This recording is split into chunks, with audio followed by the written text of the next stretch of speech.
देखिए इरडोव के इस क्वेश्चन में आप जो बोला गया है उसमें आपको कुछ रिजल्ट याद होने चाहिए।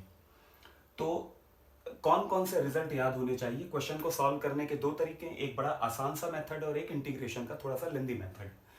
पहले जरा देखते हैं आपको रिजल्ट क्या याद होना चाहिए। रिजल्ट ये है कि अगर आपको एक semi infinite wire, semi infinite का मतलब है एक एंड नोन हो और एक एंड इंफिनिटी पर हो, एक फाइनाइट पोजीशन पर और एक इनफाइनाइट पोजीशन पर है, और इस पर पॉजिटिव नेगेटिव जो भी चार्ज हो, लेट अस सपोज यहां पर पॉजिटिव चार्ज है अप टू इंफिनिटी, तो यहां पर जो इलेक्ट्रिक फील्ड होगी इस एंड पर, इस यहां पर जो इलेक्ट्रिक फील्ड होगी इसके दो कंपोनेंट होंगे, एक पैरेलल टू द वायर और एक perpendicular to the wire. Perpendicular वाले में हम ई परपेंडिकुलर और पैरेलल वाले में ई पैरेलल लिख देते हैं। ठीक, तो ये दोनों ई परपेंडिकुलर और ई पैरेलल दोनों बराबर होते हैं सेमी इनफाइनाइट के केस में, जब आपको इलेक्ट्रिक फील्ड फाइनाइट एंड के सामने पता करनी है।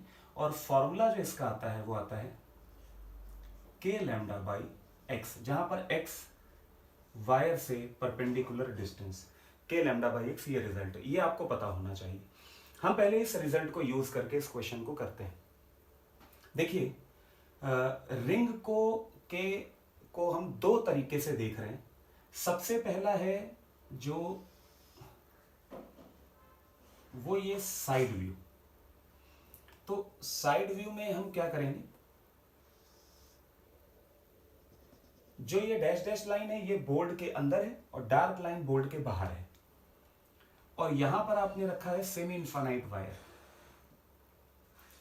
ठीक, तो इलेक्ट्रिक फील्ड के दो कंपोनेंट होंगे, तो इस कंपोनेंट की वजह से रिंग पर देखिए चार्ज है, ये जो पैरेलल कंपोनेंट है इसकी वजह से जो फोर्स आएगा वो पूरी रिंग पर लेफ्ट में, फिगर के हिसाब से जैसा हमने फिगर ड्रॉ किया है उसके हिसाब से पूरी की पूरी रिंग पर जो फोर्स आएगा वो लेफ्ट पे आएगा।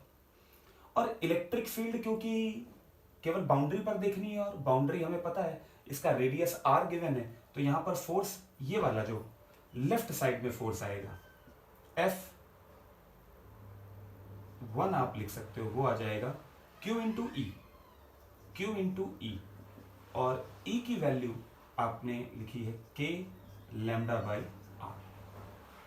ठीक है, अब इस कंपोनेंट को अगर देखें तो उसके लिए हमें क्या समझना होगा। आप देखिए सामने से अगर देखें तो ये रिंग है जिस पर टोटल चार्ज आपको गिवन है, ये अगला फिगर हम देख रहे हैं, और वायर आप मानिए ऐसे रखा हुआ है बोर्ड के परपेंडिकुलर, इसको यहां से देखा जा रहा है राइट से, तो वायर ऐसे परपेंडिकुलर रखा है, यूं रखा है। तो इस कंपोनेंट को हम पढ़ चुके हैं जो वायर के पैरेलल है। अब वायर के जो परपेंडिकुलर कंपोनेंट है वो फील्ड इधर दे रहा है,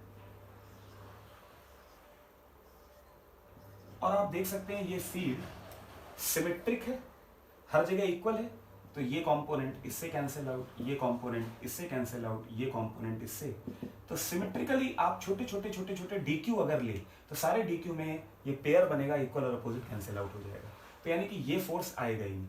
तो एक फोर्स अगर रिंग देखिए, रिंग अगर इस तरीके से रखी है तो ये फोर्स किधर है, रिंग इधर है, ये फोर्स रिंग के प्लेन के पैरेलल, ठीक है, और ये कैंसिल आउट हो जाएंगे, और एक एक फोर्स एक ही डायरेक्शन में ये वाला है, तो नेट फोर्स यही लगेगा और यही इसका आंसर भी है। तो ये F1 और F2 तो बस मैंने लिख दिया, यही आंसर है। अगर आप F2 की वैल्यू देखेंगे F2 0, तो रिजल्टेंट कितना आया, ठीक है, तो Q K lambda divided by R, ये आंसर है। ये बड़ी आसानी से अगर आपको ये रिजल्ट याद है तो आप ला सकते हैं। अब ये आपने फोर्स पता किया, वायर की इलेक्ट्रिक फील्ड और फोर्स ऑन रिंग। अब देखिए रिंग वायर पे कितना फोर्स लगाएगी, सेम, क्योंकि ये कूलम्बिक फोर्स है, कूलम्बिक फोर्स म्यूचुअल होता है, Q1 Q2 पर जितना फोर्स लगाएगा Q2 Q1 पे पर। बस आपने ये मेथड इसलिए देखा कि आसानी से कौन सा क्वेश्चन हो सकता है। अब दूसरा मेथड भी हम कर रहे हैं लेकिन वो यूज करने की जरूरत नहीं है, केवल प्रैक्टिस के लिए हम करवा देते हैं। दूसरा मेथड जरा देख लेते हैं क्या है।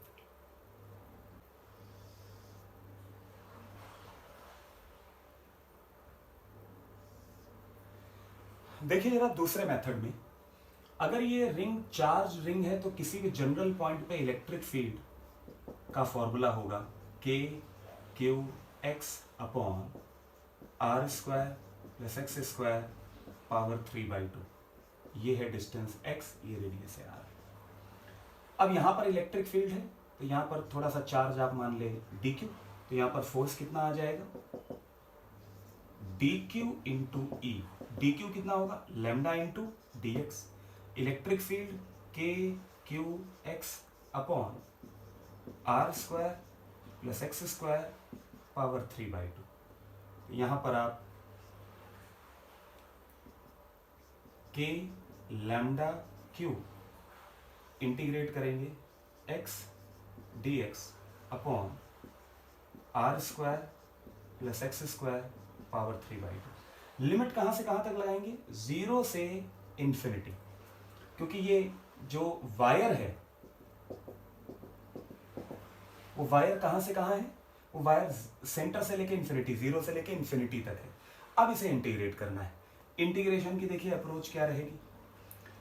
अभी पता नहीं आप लोगों ने इस क्वेश्चन को पढ़ा है, मतलब मैं ये मान के चल रहा हूं कि अभी 12th की अगर शुरुआत हो रही है तो आपने इंटीग्रेशन इतना नहीं पढ़ रखा है। तो तरीका होगा यहां पर एक सब्स्टिट्यूशन मेथड। डिनोमिनेटर का डिफरेंशिएशन न्यूमरेटर है, r square plus x square को अगर हम टी लेट करें तो देखिए 2x dx is equal to dt। यहां पर आप रखें तो d is equal to k lambda, यहां पर वैल्यू रखें d is equal to k lambda q. Integrate करेंगे देखिए x dx अपॉन 2, तो अपॉन 2 इधर रख दीजिए, dt अपॉन टी पावर 3/2। ठीक है, तो के लैम्डा क्यू डिवाइडेड बाई 2, ये रिजल्ट क्या आएगा T power -3/2 plus 1 upon -3/2 plus 1। इसे और सिंप्लीफाई करके लिखें तो के lambda q divided by 2 -3/2 plus 1, तो ये आ जाएगा -12, तो ये आ जाए इधर आप ऐसे लिख सकते हैं, और ये -12 तो आप इधर लिख सकते हैं √t।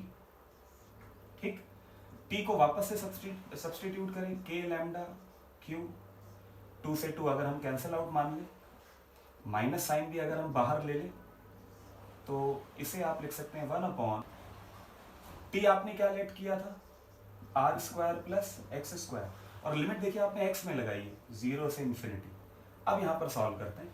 अगर आप देखिए अपर लिमिट रखेंगे इंफिनिटी तो 1 upon overall infinity 0 minus lower limit, minus lower limit में आप x की वैल्यू रखेंगे 0, तो अपॉन √r स्क्वायर हो जाएगा r, और माइनस माइनस प्लस, तो यहां पर e नेट आप डायरेक्ट लिखें के लैम्डा क्यू, आप ई नेट यहां पर डायरेक्ट लिख सकते हैं k lambda q divided by r, और ये ही आंसर है। तो देखिए दोनों से रिजल्ट सेम आया है, बस कैलकुलेशन थोड़ी सी ज्यादा और कम की बात है, वो आप पे डिपेंड करता है कि पेपर देते समय क्या स्ट्राइक करता है, आप क्या अप्रोच लगाएंगे। ठीक है, नोट करिए।